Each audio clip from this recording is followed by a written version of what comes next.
El pasado 28 de julio en Venezuela sucedieron las temibles elecciones presidenciales y como todos sabemos, todo cambió para que no cambiara nada.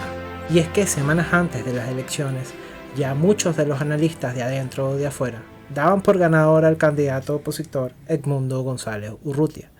Pero eso no pasó. O bueno, sí pasó, pero no pasó.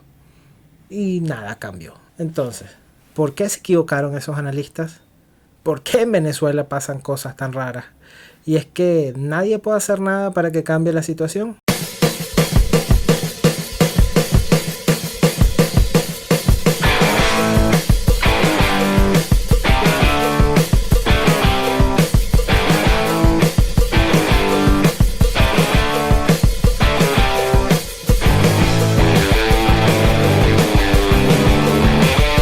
¡Zurdos, hijos de puta, tiemblen! ¡La libertad avanza!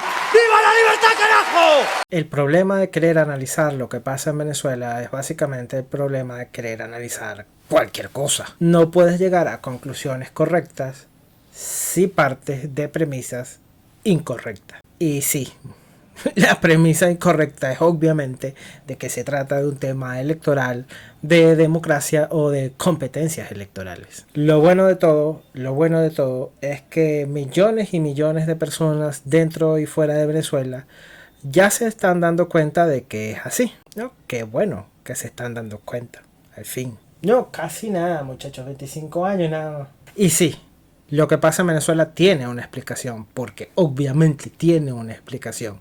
Más allá de que los malos sean muy malos y los buenos sean muy buenos o incompetentes. Para comprender lo que pasa en Venezuela tenemos que verlo como si fuese un campo político. Y dentro del campo hay jugadores. Y esos jugadores además son jugadores racionales. Es decir, como jugadores nunca van a poner en peligro sus propias cabezas en una estrategia que se arriesgue a cambiar la situación. Pero veamos cada uno de estos actores por separado. Y para verlos tenemos que hablar del equilibrio de Nash. El equilibrio de Nash dentro de la teoría de juegos es un concepto de solución para juegos con 2 o más jugadores, en los que se considera que cada jugador conoce su mejor estrategia y cada jugador conoce las estrategias de los demás jugadores. Porque no nos vengamos a engañar ahora. Todos sabemos lo que siempre hace el chavismo. Sí, no es una sorpresa. Si te sorprendes es que tienes un problema cognitivo grave. Y es que seguramente ya se dieron cuenta de a dónde nos estamos dirigiendo con todo esto. Ningún jugador individual consigue nada cambiando su estrategia de forma unilateral si sabe que los demás jugadores no van a cambiar su estrategia. Pero si todavía está muy complicado, vamos a ver una película. A Beautiful Mind es una película del año 2001 basada en la novela homónima de Sylvia Nasar y que cuenta la vida de John Forbes Nash, ganador del Premio Nobel de Economía en 1994. En la película vemos, aunque de manera ficcionada, la forma en la que Nash llega a descubrir su tesis principal. ¿Alguien más cree que se mueve a cámara lenta? ¿Creéis que querrá una boda a lo grande? Escoged un arma, sable o pistola. Ninguna. ¿Es que no os acordáis de nada? Recordad las lecciones de Adam Smith, el padre de la economía moderna. Adam Smith se equivocaba. ¿De qué estás hablando? Si la atacamos todos, nos obstaculizamos y ninguno de nosotros se la lleva. Así que vamos a por las amigas. Y nos ignoran, porque a nadie le gusta ser el segundo plato. Pero, ¿y si nadie va a por la rubia? No nos obstaculizamos y no ofendemos a las otras chicas. Victoria asegurada. Y todos echaríamos un casquete.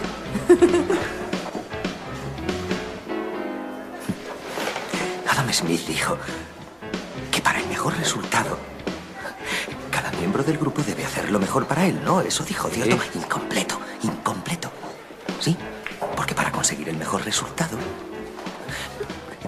cada miembro del grupo debe hacer lo mejor para él mismo y para el grupo. La conclusión es más que obvia. Ningún jugador de la oposición va a ir por la rubia. Es mejor ganar algo que no ganar nada. Ah, ahora sí entendieron aquello de vamos a defender los... ¿Cómo es aquello que la oposición decía? Hay que defender los espacios.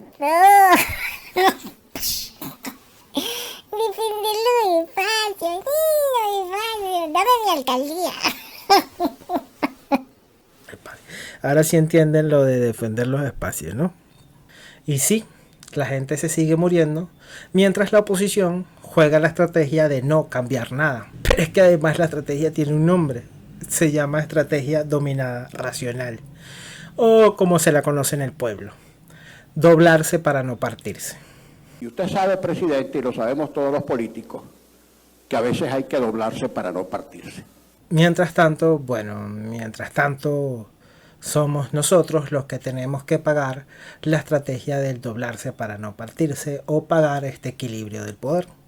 Lo pagas tú que estás viendo esto fuera de Venezuela, lo pagan los muertos en las protestas después de las elecciones presidenciales, lo pagan los presos políticos, lo pagan las familias de bien, lo pagan todos y nunca, pero que nunca lo pagan los políticos. Los políticos son una suerte de sociópatas que quieren hacernos creer que nosotros somos inválidos mentales, inválidos en todo sentido, porque no podemos vivir si no fuera por ellos. En realidad, los que no pueden vivir sin nosotros son ellos. Es decir, si el país se separara entre los que producimos de un lado y del otro lado, queda la mierda de los políticos, los sindicalistas, todo este conjunto de parásitos se hunden, se mueren.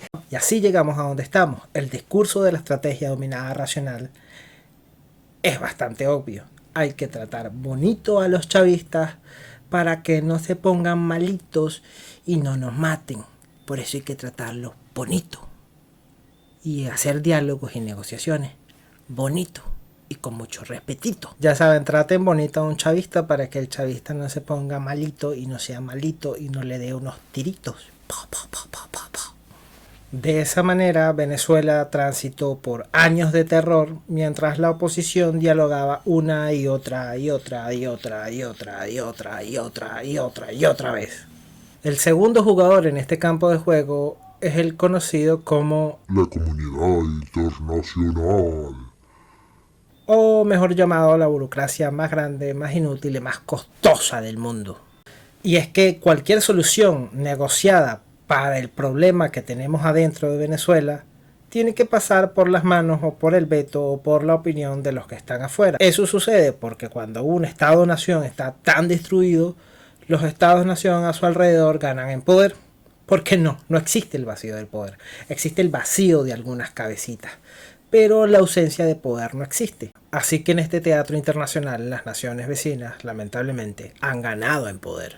¿Quieren ver un ejemplo de cómo se demuestra esto? Pues en el 2019, cuando Donald Trump propuso no menos que 6 veces la intervención a Venezuela, no solo es que el mismísimo Juan Guaidó pusiera trabas a esta proposición, es que para abaratar los costos o incluso mejorar la logística operacional, se necesitaba la participación de Colombia en todo esto.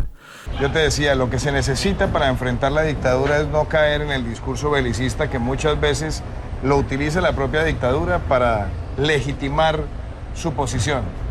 Y yo hablé del cerco diplomático. ¿Sí? Y muchas personas me miraban con escepticismo. ¿Eso qué es? Hoy, 7 meses después, nos hemos dado cuenta que el cerco diplomático como herramienta ha legitimado al presidente Guaidó. Y ustedes preguntarán, pero ¿cuál es el problema? El problema es que a la guerra interna y silente de Colombia no le conviene que de manera exógena y forzada se dé una solución al tema de Venezuela. Porque podría, digo yo no sé, podría alterar el equilibrio de poder en ese teatro operacional. Un teatro de operaciones donde intervienen ejércitos nacionales, guerrillas, narcoguerrillas, paramilitares y distintas organizaciones criminales. Y por favor, seamos honestos. Ya me dirán ustedes, si fuesen ministros de defensa de una nación y tuviesen que elegir entre recibir a 1 millón o 2 millones más de migrantes o poner en peligro los acuerdos de paz que han logrado luego de 60 años de guerra civil. Y es que incluso todo esto sucede mientras los acuerdos de paz de Colombia pasan por su periodo más cuestionable, porque el programa de Petro de la paz total no va del todo, digamos, como él quisiera. El conflicto no ha terminado en la selva del Chocó en el noroeste de Colombia. Aunque han pasado 55 años desde su levantamiento en armas, el Ejército de Liberación Nacional, o ELN, sigue ahí. La situación de los acuerdos de paz de Colombia es en definitiva una situación de una calma muy, pero que muy tensa. Pero ¿quieren otro ejemplo de que la situación de Venezuela no se resuelve solo en Venezuela? Y es que siendo Venezuela la mayor reserva de petróleo y gas del mundo, que el chavismo se mantenga en el poder es una garantía de que Venezuela no va a aumentar su producción petrolífera. Y por lo tanto no va a entrar en el mercado una cantidad de petróleo que pudiese alterar la estabilidad actual de ese mercado. Mientras Venezuela produzca poco y nada, hay una garantía para naciones como Qatar, que es el segundo productor de gas licuado del mundo, de que la situación se va a mantener estable. De verdad, ¿nunca te preguntaste por qué fueron hasta Doha a firmar los acuerdos entre Nicolás Maduro y Estados Unidos? Doha, la capital de Qatar. ¿Nunca te lo preguntaste? Y ya va. Todavía no hemos hablado del fracking. El fracking que necesita un petróleo por encima de los $70 el barril. Sí, ese fracking. Y acá solamente hemos nombrado a algunos de los representantes de la fiesta carnívora que tenemos que vivir los venezolanos. Ya me dirán ustedes si no se complica más si tenemos que meter en la ecuación a Rusia, a China, a Irán o a Cuba. Ahora sí quiero ver a los tontitos de siempre. La única arma de un demócrata es el voto, el voto. La conclusión es obvia. No a todo el mundo le conviene por igual que la situación en Venezuela cambie y que Venezuela sea libre. Y ya va. Ya sé que se están preguntando. Si hablamos de la estrategia de la oposición y de la prácticamente no estrategia de la comunidad internacional, nos falta hablar de la estrategia de Maduro. Pero ¿qué significa todo esto que hemos estado hablando? Que todo juego de suma general tiene al menos un equilibrio de Nash. Y Venezuela, sí, también tiene su equilibrio de Nash. De hecho, tiene dos. ¿Cómo se ve el equilibrio en Venezuela? Bueno, se ve así. El primer punto de equilibrio es cuando la oposición va por todas en contra de Maduro y Maduro deja el poder. En este punto ambos, tanto Maduro como la oposición, ganan. En el segundo punto de equilibrio, cuando la oposición no va a todas en contra de Maduro y Maduro no deja el poder, gana menos la oposición de lo que gana el gobierno de Maduro. Me parece conocido ese punto de equilibrio, no sé en qué película de Netflix lo vi. Pero ¿es viable la estrategia dominada de la oposición? No, por supuesto que no, obvio que no, obviamente que no.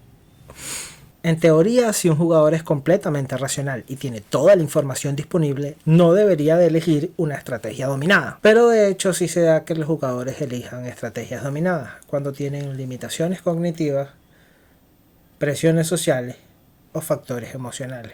Alguien en la oposición dijo bingo. Bingo. Sacaron todo el cartón. Todo. Tienen todo el maldito cartón. Todo el maldito cartón lo tienen. Es más, lo tienen repetido. Por lo tanto, se puede explicar entonces que un jugador se equivoque múltiples y múltiples veces. Ya van muchas, muchachos. En serio, ya van muchas. Y así llegamos al hermoso y maravilloso día de hoy. El día de la libertad. No. Un día más en que los venezolanos hemos estado persiguiendo una zanahoria. O mejor dicho, la oposición ha estado persiguiendo una zanahoria. Porque sí, eso es lo que siempre hacen. Ahora ya podemos ver cuál es la estrategia de Maduro. La estrategia dominante. Una estrategia dominante es aquella que, independientemente de lo que hagan los demás jugadores, siempre le proporciona al jugador que le aplica el mejor resultado. Es como tener un as bajo la manga, un 9 en truco, esteroides en el béisbol, o fichar a Messi para que juegue en el equipo de fútbol 5 de tu barrio. Así que sí, hemos estado durante décadas jugando contra el niño malcriado que va cambiando las reglas a medida que va perdiendo el juego. ¿Qué es lo que les vengo enseñando? ¿Que hacer trampa es bueno? Sí, y el aborto es la forma suprema de hacer trampa. Le haces trampa a la naturaleza. ¿Ya podemos empezar a hacer faltas o tenemos que seguir jugando el fair play? Venezuela, la única solución posible es una solución violenta. Esto de andar jugando a la democracia con ladrones, dictadores, que tienen todo controlado, con el G2 cubano uniformando a la sociedad, es imposible ganar una elección así. Toma.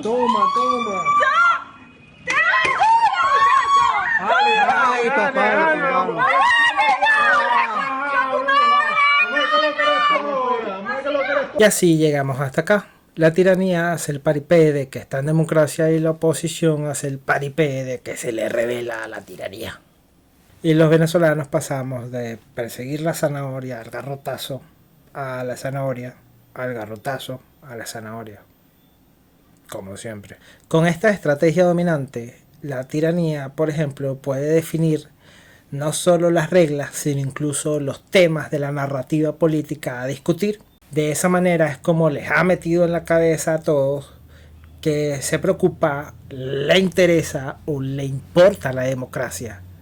Cuando no entiendo cómo un movimiento político que nació en 1992 con un golpe de estado alguna vez se interesó, se va a interesar o se interesaría por ser democrático. En todo caso, tan democrático como Cuba. Y sí, Cuba, sí, porque a ese modelo de democracia es al que nos estamos dirigiendo. Y es intencional. Porque es que el socialismo del siglo XXI, te iba a decir, ¿es democracia? Nosotros no estamos hablando de la dictadura del proletariado.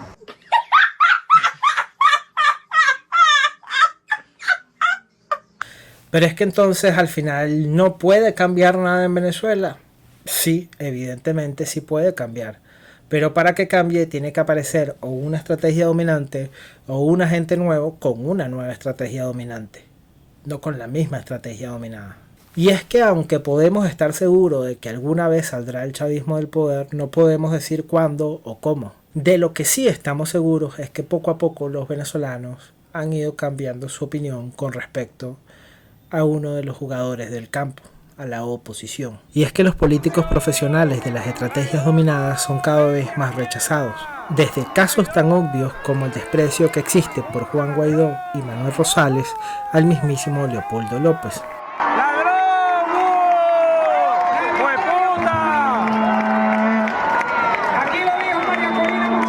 Y es que no nos engañemos. Todo este discurso democrático de la oposición solo ha servido durante años como un paravalanchas contra la violencia de una población que se le quiere rebelar a la tiranía de Maduro, y la oposición ha servido para frenarla, para proteger a la tiranía de Maduro de la reacción popular de una población que rechaza esta dictadura socialista. Ya queda para el futuro ver si este es el destino que le depara a la figura de María Corina Machado.